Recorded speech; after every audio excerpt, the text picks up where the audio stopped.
Welcome to the fourth video in the series on the general care and maintenance of the AMS instrumentation and control filling valves, also known as refueling control valves or flygt valves.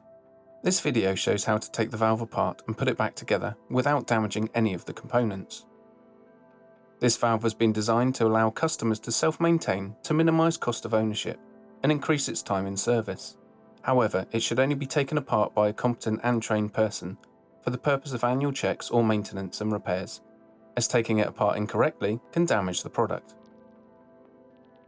All repairs should be carried out in a clean workshop environment with the correct tooling. If a valve has been in service and contaminated with a fluid, ensure the correct personal protective equipment has been identified and is used to complete the task.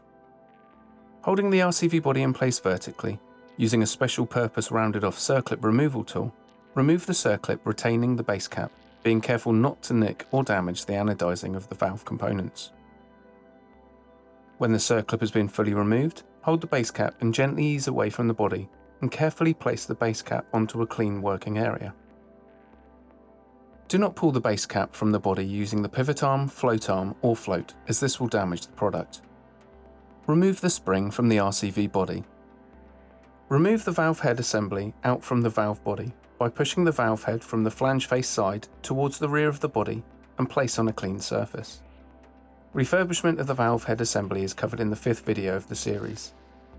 Any signs of damage to the body can cause the valve to fail intermittently.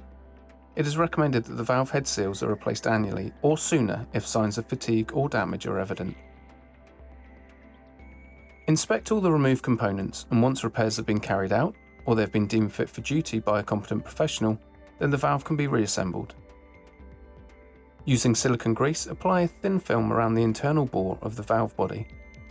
If too much grease or the wrong type of grease is applied, it can cause the valve to fail. Ensure the distributor seal, valve head seal and base cap O-ring have also been lightly greased.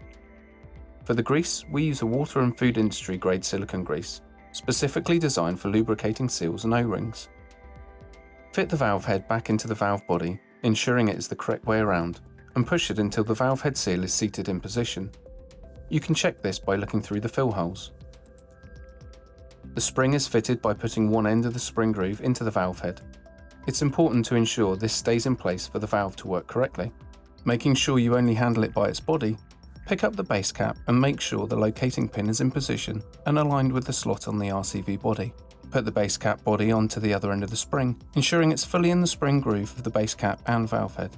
Compress the valve body and base cap together until the locating pin is in its slot and the groove for the circlip is visible. Then refit the circlip firmly into the groove on the valve body.